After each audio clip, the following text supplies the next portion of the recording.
Having babies by a man who is not your husband. This is the single biggest problem within the black community. Now, I'm not gonna lie, I wouldn't say that's the biggest problem. To be honest, if anything, I think health among black people is the biggest problem. Because, you know, seasonings, frying, high blood pressure, diabetes. I think health is the biggest problem. As far as this goes, there's other races who do this as well. But for some reason, when black people do it, it's put on a bigger scale because it's a stereotype. Like, that's the reason why a lot of black women feel like they can't date a black man. Because it's like, I don't want to be a baby mama. And it's crazy because other races can be a baby mama. Some people just hide it a lot better than others, or it's within their tradition to do so. Like, if you ever seen like My 16-Year-Old Pregnant Life or any of those like paternity shows on MTV, VH1, they show a lot of young women being mothers that, but some reason, they're not labeled as a baby mama. It's weird, you feel what I'm saying? Like, I don't know why that's such a stigma in the black community. Like, as soon as you have a baby, oh, you a baby mama. How you know this person or not being with their father or not being a parent or active parent in their child's life and it just didn't work out? Why is it instantly in the black community as soon as somebody have a baby and the person they have a baby with might not get along or might have moved on, it's up your baby mama? Why does that only apply to black people and not other races? I always found that very genuinely interesting. So that one's crazy to me. I don't think that's the biggest problem in the black community. Like I said, I think it's just being more healthy. To be fairly honest, that's just my opinion, and I can speak to it because look at me, I'm a big dude. I think that's something that I can work on as well, but I don't think that's the biggest problem within the black community. Lavish prom celebrations and send-offs, it's despicable. Bitch what? Bitch what?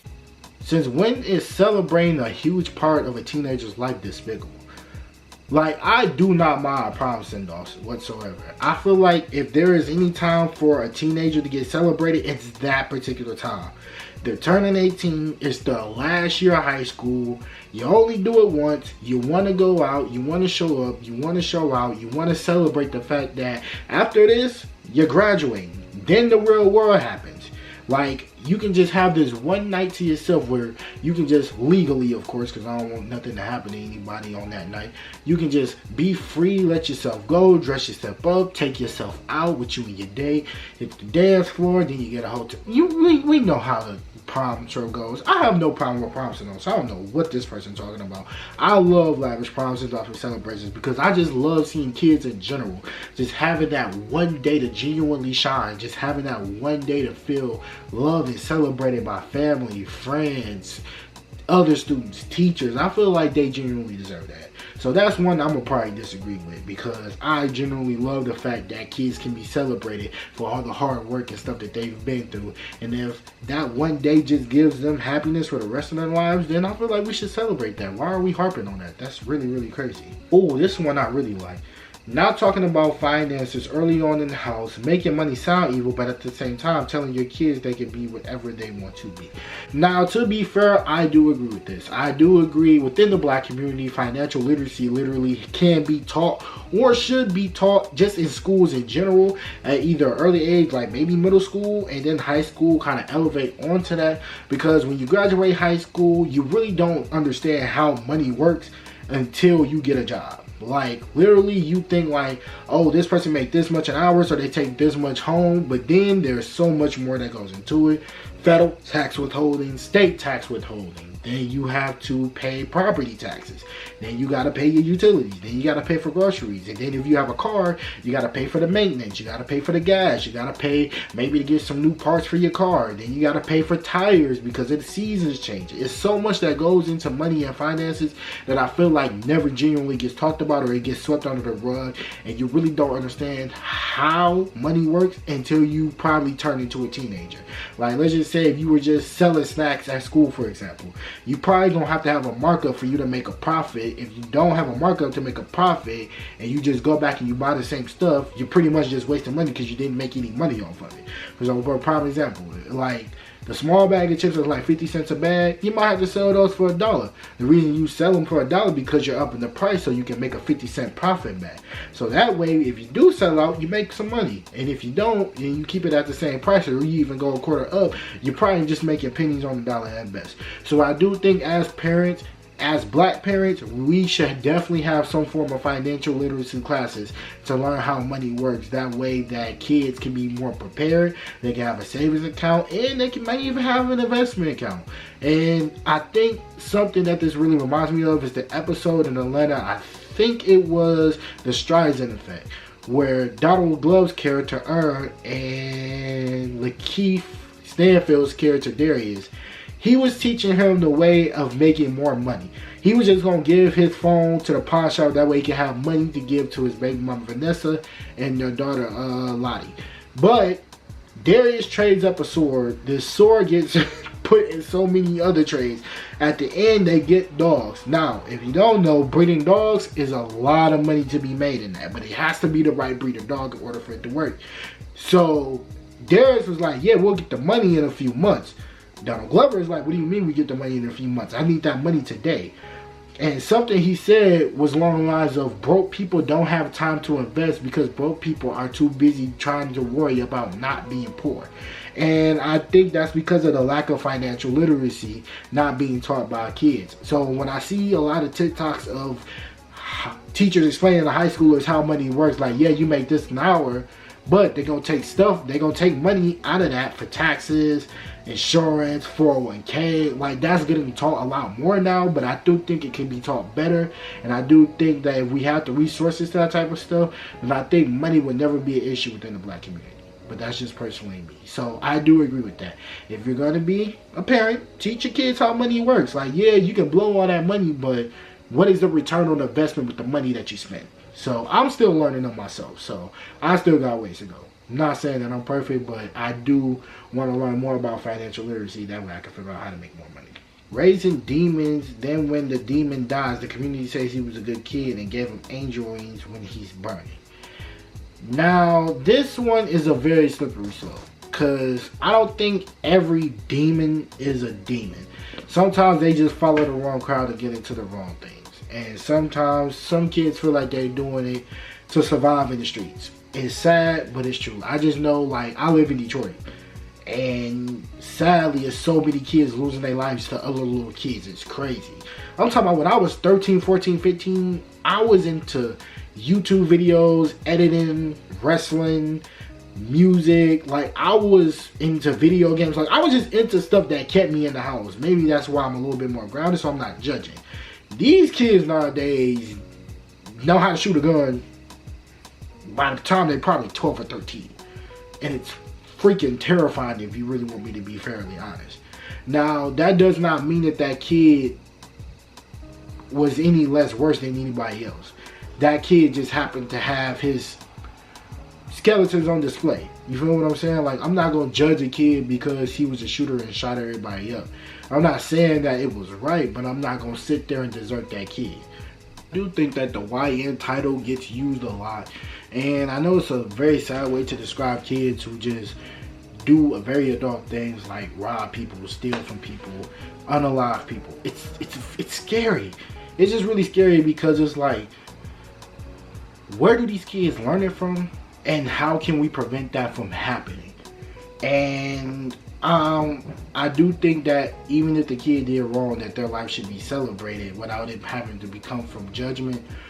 It's very tricky. It's very tricky. Like, I get it. Like, you know, the kid probably deserved what he deserved in that moment because he did bad things, and it might just be his karma. But that doesn't mean that that kid couldn't be saved any less. So I'm not just gonna talk down on somebody who died because they did bad things.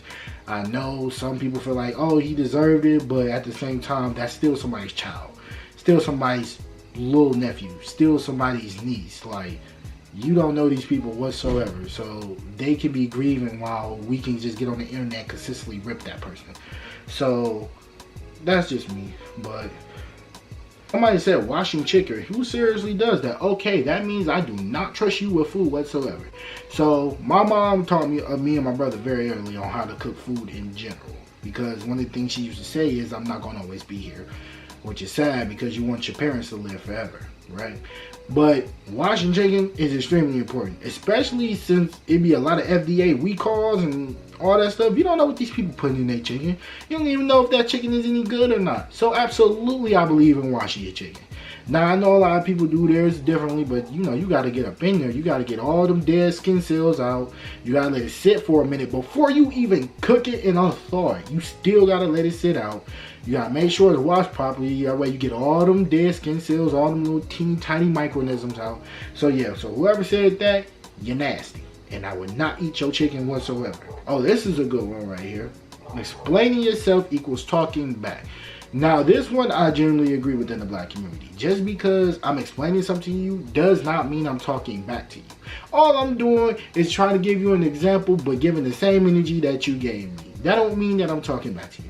So say for instance, if you actually got something wrong, and all I did was just explain how you got it wrong. That don't mean I'm trying to come at you. That don't mean I'm being mean at you. That just be like, hey, this is what happened. This is how you could have went about it. And there were multiple ways you can go about it, but you just strictly went super duper left. That's not me talking back to you. That's just me explaining to you how you could have avoided the situation that could have ended in a negative result, or did end in a negative result. And it could have been either more of a middle ground or a positive result. Yes, so just because I'm explaining something to you don't mean I'm talking back to you. That just means I'm giving you an explanation on how I see things, and maybe you can come to a middle ground, or maybe just understand where I'm coming from. So I agree with that. And this is the last one, and I think we can get, I like this one. Downplaying small time jobs. Everybody has to start somewhere. I genuinely agree with this statement. A lot of the things that I see, and I think it's just the habit of social media and how much access to the internet that we have, a lot of people just talk down on people for what they do for a living. And honestly, I feel like if you have a job in general that's, you know, legal and making you money and keeping you out of trouble, I think that's a positive anywhere. Whether it's fast food, whether it's parking cars, whether it's bussing tables, whether it's street cleaning, whether it's working in an office, whether it's, you know, baking, cooking, you know, whatever it is, housekeeping, you know, wielding, whether it's being a truck driver, whether it's, you know, working for small boutique shops.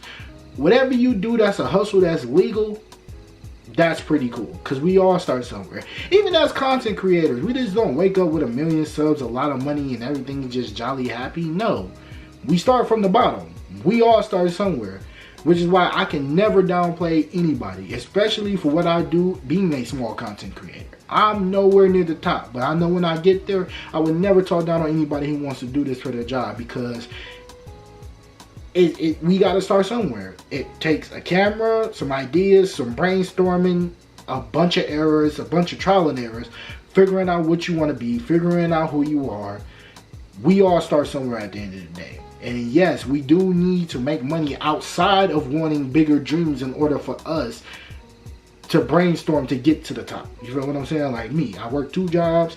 That's why I don't upload as many videos. By the time I get home, I'm genuinely exhausted. And then I gotta wake up and do it all over again. Like, it's 11:44 right now. I should be asleep. I gotta be up at damn near 7 just to get to my bus at 8, just so I can get to my job that I don't have to be there until 10 o'clock. You feel what I'm saying? So don't let nobody downplay you or down talk you with what your dreams are and what they can be, because you can be awesome at what you do. But in the black community, for some reason, they feel like you're not doing something that makes them mega amount of money in a day, or within hours, or within time. They downplay it. It's like, maybe I'm happy about what I do. Maybe I am happy just working my menial job. That might not pay me as much, but maybe I take pride in the work that I do. Maybe I like going to work, punching a clock, and then coming home, going to sleep, knowing I have to do it all over again. Some people are comfortable with that. Me, I'm okay, but that don't mean that's what I want to be for the rest of my life. Honestly, we got to stop, as the black community, just as people in general, stop down talking people because you might make more than that particular person. It just might not be their time yet, or they just might not know what they want to do with their life. But I would never down talk somebody who has a job that's less than me, equal to me, or greater than me. It just means that it just makes me want to work harder and make me want to do more and motivate me so I can have a better job. But that's going to do it for the black community segment, yay or nay.